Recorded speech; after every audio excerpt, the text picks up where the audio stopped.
Every year at Cistercian, which is the little Catholic all-boys school I went to in Irving, every year Father Gregory leads all the seniors through Dante's Inferno. This is not a casual paperback book. Father Gregory is not a casual man. We started by memorizing the first canto, the first little section of the book, in Italian. Italian is not even a language offered at Cistercian. This is medieval Italian. None of us spoke it. We had to memorize it. And then we read the thing, canto by canto, page by page, examining in detail all the various figures that Dante encounters as Virgil leads him through the various circles of hell. I vividly remember the experience of going through the Inferno with Father Gregory. The content of it, not so much, What's powerful in my memory is what it was like to be in that class. But there's this one scene from the epic poem that has stuck with me. One person who Dante meets in hell, whom I will never forget. His name is Brunetto Latini. Brunetto Latini. Brunetto Latini was a real person. Among other things, he was a writer like Dante. He was Dante's slightly older contemporary, something of a father figure to Dante. He was more established. He was better known than Dante, and very relevant to his appearance in the Inferno, he was dead. While history has judged the opposite, Latini was, at the time Dante was writing, considered the better of the two poets.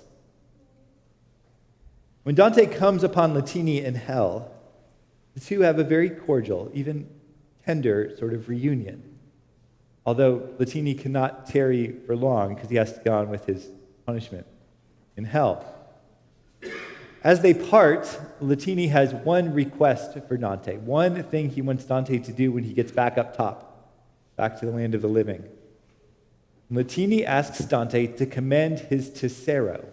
That was the title of Latini's most famous poetic work, his Tesoro. For only in that work, Latini says, does he still live. Latini wants nothing more than to be positively remembered. Even in death, even in hell, he is striving for immortality on earth. In doing so on the basis of his own work. He craved that all the generations to come would remember and praise his name. I suppose, in a way, Latini got his wish, because here, some 500 years later, an ocean away, we are remembering Brunetto Latini this morning. Of course, he got his wish because Dante put him in hell. So, wasn't because of anything he did. But there was something, even at 18, that struck me as just undeniably and tragically human about his request, his hope. Dante would take his words and go back up and commend his book to everyone again. Who hasn't ever thought about their legacy? How will we be remembered by those who survive us? How many generations will go by before you cease being remembered at family gatherings? When Father Mike was here earlier in the year, he said, how long will it be before Mickey Hall is Mitchie Hall around here? The answers are that we will almost certainly be remembered more positively than we deserve, but for much less time than we would like.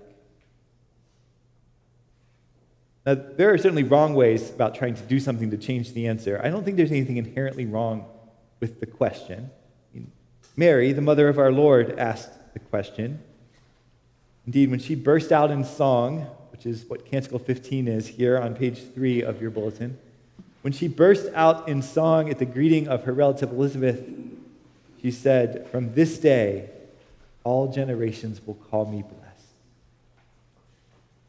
Now, this this poem here from which I'm preaching this morning. This is in the Gospel of Luke.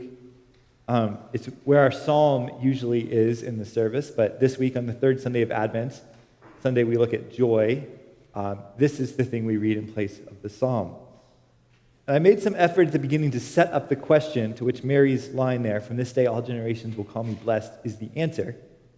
Because one way of getting at the magnitude of the promise, whose fulfillment we look forward to and celebrate at Christmas, is to get some sense of how positively, absolutely absurd Mary must have sounded.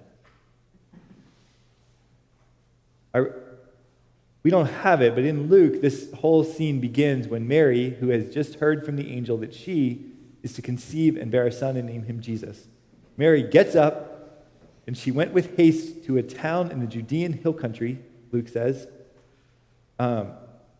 which is like Luke saying, Mary got up and went in a hurry to the middle of nowhere, which is not a promising start. There's some other things we know about her situation. She was, because Elizabeth, who she's visiting, the mother of John the Baptist, had not yet given birth to John. We know that Mary must have been in her first trimester. She was not even showing yet.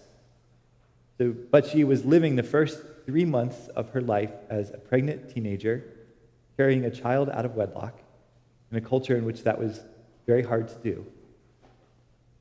She was a Jew, a fact which the Roman powers that be were content to just have a healthy disdain for, so long as the Jews were content to be sorely oppressed.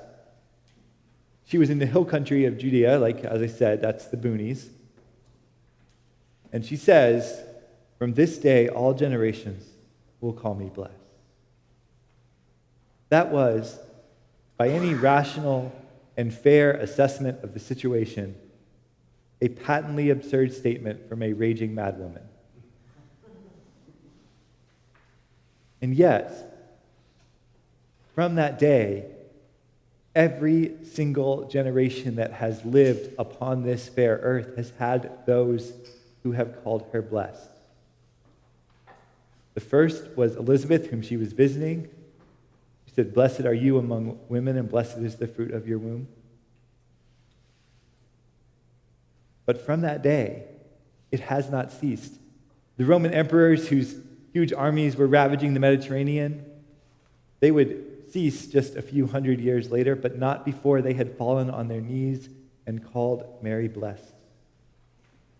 And in their place, human powers have risen and fallen. They've ebbed and flowed over the centuries, but through it all, in all generations, Mary has been called blessed. She was right. She said this crazy thing, and she was right.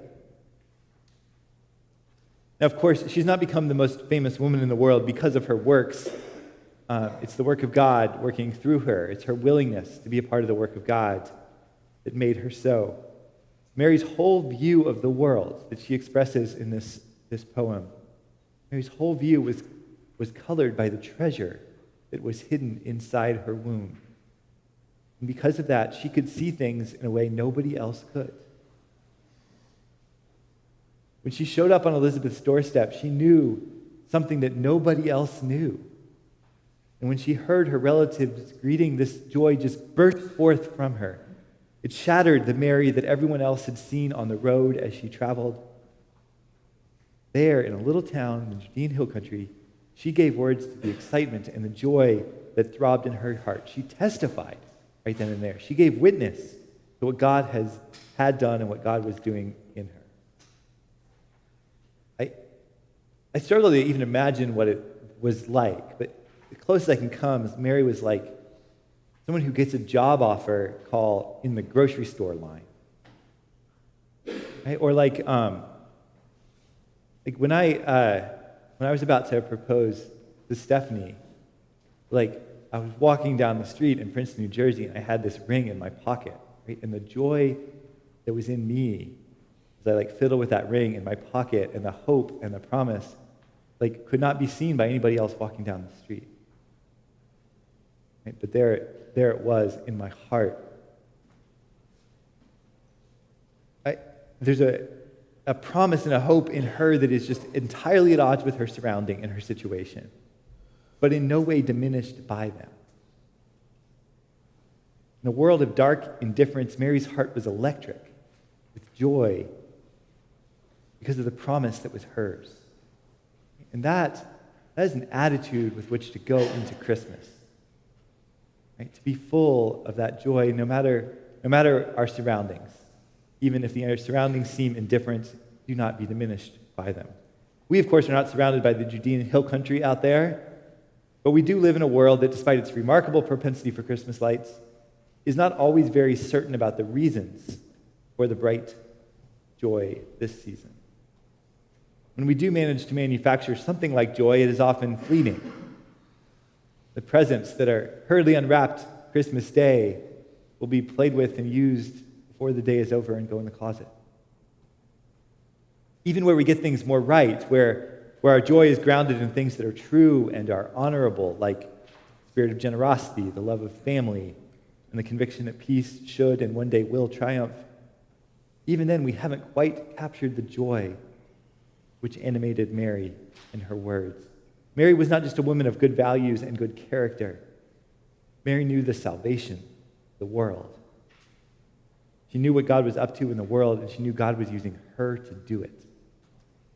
And that is a place to root our joy, to know what God is up to in the world, to know that God is using us to do it.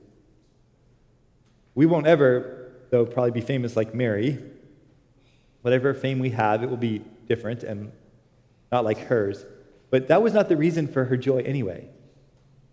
Mary did not say, from this day all generations will call me awesome.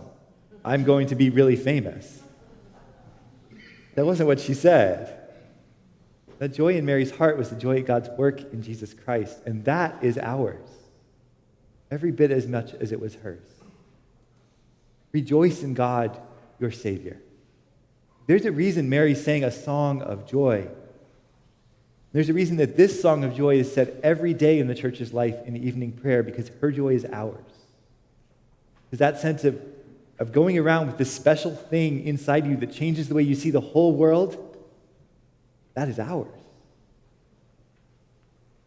It was a ridiculous thing that Mary gave the words of the Magnificat voice while a teenage girl, pregnant, out of wedlock, traveling in some backwater town in an unimportant province under the dominion of the most powerful empire the world had ever seen.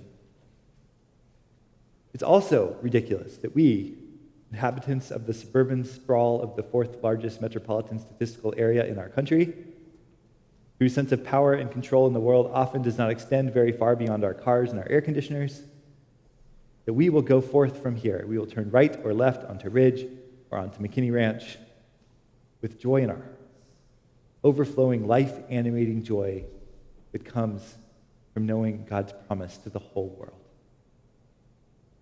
It's ridiculous. It's absurd we're going to do that. And we're every bit as right as Mary was.